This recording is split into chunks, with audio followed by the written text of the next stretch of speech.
নমস্কার বন্ধুরা, এপ্রিল মাসে তুলা রাশির জাতক জাতিকাদের কেমন যাবে সম্পূর্ণ মাসটি, তাদের কোন কোন ক্ষেত্রে উন্নতি রয়েছে, কোন কোন ক্ষেত্রে অবনতি রয়েছে, কোন কোন ক্ষেত্রে লাভ প্রাপ্তি রয়েছে সেই সম্বন্ধে আলোচনা করব। তাদের আয় সম্বন্ধে, কর্মজীবন সম্বন্ধে, রিলেশনশিপ সম্বন্ধে, প্রেম জীবন সম্বন্ধে, সন্তান সম্বন্ধে, এডুকেশন সম্বন্ধে আলোচনা করব, স্বাস্থ্য সম্বন্ধে আলোচনা করব যে এই মাস সম্পূর্ণ এপ্রিল মাস তাদের কেমন যাবে। এবং আলোচনার শেষে চারটি মহা রেমেডি সম্বন্ধে আলোচনা করব, যেগুলো এই মাসে তাদের বিশেষ সহযোগিতা লাভ দেবে, বিশেষ সহযোগিতা করবে জীবনের বাধাকে অতিক্রম করতে এবং পজিটিভ ফলকে আরও বেশি করে প্রাপ্ত করতে। এবং তার সাথে এই মাসের শুভ রং, শুভ দিন এবং শুভ সংখ্যা সম্বন্ধে আলোচনা করব তুলা রাশির। তো যারা যারা এখনও পর্যন্ত আমার চ্যানেলটিকে সাবস্ক্রাইব করেননি, আমার চ্যানেলটিকে সাবস্ক্রাইব করে দিন। আমি অ্যাস্ট্রোলজার সুশান্ত সরকার, অ্যাস্ট্রোলজার সুশান্ত অনলাইন চ্যানেলের পক্ষ থেকে আপনাদের সকলকে হার্দিক অভিনন্দন জানাচ্ছি। আমার এই চ্যানেলটির সাথে আপনারা জুড়ে থাকুন। এই চ্যানেলটিতে দৈনিক রাশিফল, মাসিক রাশিফল, বার্ষিক রাশিফল, বিভিন্ন অ্যাস্ট্রোলজিক্যাল রেমেডি, উপায়, টোটকা সম্বন্ধে আলোচনা করা হয়। তুলা রাশির কর্মজীবন এবং আয় জীবন কেমন যাবে। আয় ভাবে সিংহ রাশি, আর সিংহ রাশির মালিক সূর্য 13 এপ্রিল পর্যন্ত শুভ গোচরে ষষ্ঠভাবে থাকবে। ষষ্ঠ ভাব অর্থের আর ডেলি ইনকাম প্রাপ্তির, আমদানির। তো যতক্ষণ সূর্যদেব শুভ গোচরে থাকবে ততক্ষণ আয়ের প্রবাহ চলতে থাকবে। বৃহস্পতি যেখানে দেখে সেখানে বৃদ্ধি করে, তো বৃহস্পতির আয়ভাবে দৃষ্টি নিশ্চিতভাবে আয়ের বৃদ্ধি করবে, জাতকের আয় প্রাপ্তিতে সহযোগিতা মিলবে। এখানে 6 ও 11 কানেকশান হয়ে যাচ্ছে, তো জবে স্যালারি বৃদ্ধি বা পদোন্নতির যোগও ঘটতে পারে। এখানে কর্মস্থানের মালিক চন্দ্র, যিনি প্রতি 2.5 দিনে রাশি পরিবর্তন করেন, 12টি রাশিতে 1 মাসে ভ্রমণ করেন। তো কর্মের ওপর প্রতি 2.5 দিনে বিশেষ বিশেষ প্রভাব পড়বে। তাছাড়াও দশম ঘরে 10-এ 4টি গ্রহ গোচরে থাকবে, যেখানে কিছু গ্রহের প্রভাব শুভ আর কিছু গ্রহের প্রভাব অশুভ থাকবে। তাছাড়া রাহুর প্রভাবও কর্মের জীবনের উপরে পড়বে। তো কর্মের ক্ষেত্রে মিশ্রিত প্রভাব একটা যাবে। যারা ব্যবসা করছেন, যারা স্বাধীন ব্যবসা করছেন, সেলফ বিজনেস করছেন, যারা ক্লায়েন্টকে হ্যান্ডেল করছেন, তাদের ক্ষেত্রে আপ অ্যান্ড ডাউনের মধ্যে দিয়েই যাবে। কর্মে ও ব্যবসায় কিছু নতুন পরিবর্তন বা প্ল্যানিং এই মাসে হতে পারে। পেশাগত কার্যের সাথে জড়িত ব্যক্তিদের কিছুটা উন্নতি দেখা দিতে পারে। রিলেশনশিপ কেমন যাবে। সপ্তম ঘরের ওপর শনির দৃষ্টি রয়েছে, আর এইভাবে স্বামী মঙ্গল 23 এপ্রিল পর্যন্ত পঞ্চমভাবে শনির সাথে থাকবে। তো জীবনসাথীর সাথে কিছুটা সংঘর্ষ চলবে। প্রেম প্রণয়ের ঘাটতি স্বামী ও স্ত্রীর মধ্যে দেখা দেবে। জীবনসাথীর কোনো শারীরিক সমস্যাও উৎপন্ন হতে পারে। তবে 23 এপ্রিলের পর কিছুটা সমস্যার মুক্তি ঘটতে পারে। রাহুর দৃষ্টি দ্বিতীয় ভাবের ওপর আছে, তো এর জন্য বাক্যের ওপর কিছুটা উগ্রতা এনে দিতে পারে।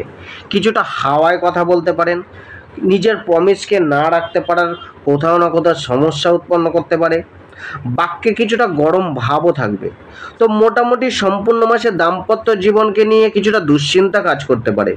এই মাসে নতুন পার্টনারশিপ ব্যবসা না শুরু করাই ভালো। যারা পুরনো পার্টনারশিপ ব্যবসায় রয়েছেন তাদের সাথে সমস্যা কিছুটা উৎপন্ন হতে পারে। প্রেমভাবে শনি ও মঙ্গল দুটি বিরুদ্ধ স্বভাবের গ্রহ বসে রয়েছে এবং দুটি পাপী গ্রহ। শনি সক্ষেত্রী, তো কোথাও না কোথাও আপনার প্রেম সম্পর্কে মধুরতা রাখার কিছুটা প্রয়াস থাকলেও অপর পক্ষের থেকে অসহযোগিতা মিলতে পারে।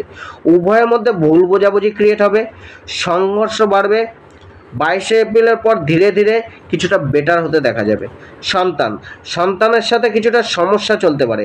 যারা গর্ভবতী তাদের একটু বিশেষ ধ্যান রেখে চলা, কেননা এই যে দুটি গ্রহ শনি ও মঙ্গল, এরা অ্যাবর্টিভ প্ল্যানেট, তো গর্ভপাত করানোর জন্য সম্পূর্ণ চেষ্টা করবে। ডেলিভারি হওয়ার সময়ও কিছুটা সমস্যা উৎপন্ন করতে পারে। শরীর স্বাস্থ্য কেমন যাবে। প্রথমত আরোগ্যতার কারক গ্রহ রবি, যিনি 12 এপ্রিল পর্যন্ত শুভ গোচরে ষষ্ঠভাবে রয়েছেন, তো কিছুটা আরোগ্যতা প্রদান করবেন। কিন্তু পঞ্চম ও ষষ্ঠভাবে পাপ গ্রহ থাকায় পেটের কিছু না কিছু সমস্যা উৎপন্ন করবে। আবার পঞ্চম থেকে অষ্টমে পাপ গ্রহ কেতু রয়েছে আর মঙ্গল কেতু যোগ তৈরি হচ্ছে, তো পেট সম্বন্ধী কোনো অপারেশনও করাতে পারে। রাহু কোনো ইনফেকশনও আসতে পারে পেটে। রাহু ষষ্ঠমভাবে রয়েছে, রাহু গ্যাস অম্বল সৃষ্টি করতে পারে। কোনো রোগ একবারে ধরা নাও পড়তে পারে, এটা রাহুর স্বভাব, বা একে অধিক ডক্টরকে দেখিয়ে তবেই সেই রোগ থেকে নিস্তার পেতে পারেন। নিজের খাদ্য খাবারের প্রতি বিশেষ ধ্যান রাখা দরকার।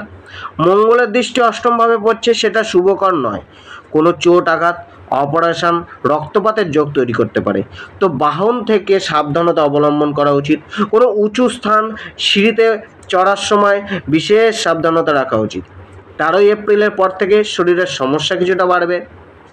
23 এপ্রিল পর্যন্ত গাড়ি ঘোড়া থেকে সাবধানে থাকা উচিত। শিক্ষা কেমন যাবে? বুধ, বৃহস্পতি, চন্দ্র তিনটেই বিদ্যার কারক গ্রহ। বুধ স্টাডি আর বৃহস্পতি ব্যবহারিক জ্ঞান, প্র্যাকটিক্যাল জ্ঞান, আর চন্দ্রমা মন। তো বিদ্যার স্বামী সক্ষেত্রী শনি পঞ্চম স্থানে হলেও তার গোচর অশুভ। উচ্চশিক্ষার স্বামী বুধ 9 এপ্রিলের পর থেকে শুভ গোচরে হলেও তার নিজভাবে থাকবেন, তার নিজস্থভাবে থাকবেন।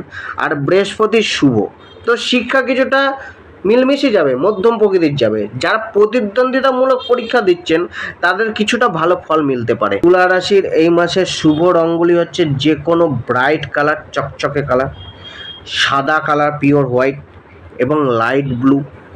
শুভ সংখ্যাগুলি হচ্ছে 6, 9, 15, 24, 33 এবং শুভ বার তুলা রাশির জন্য হচ্ছে বৃহস্পতিবার, শুক্রবার এবং শনিবার।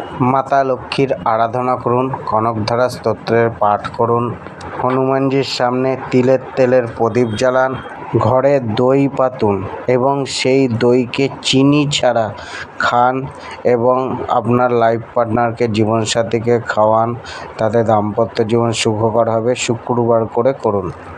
সর্বদা নিজের কাছে একটি সাদা রুমাল রাখুন। ধন্যবাদ।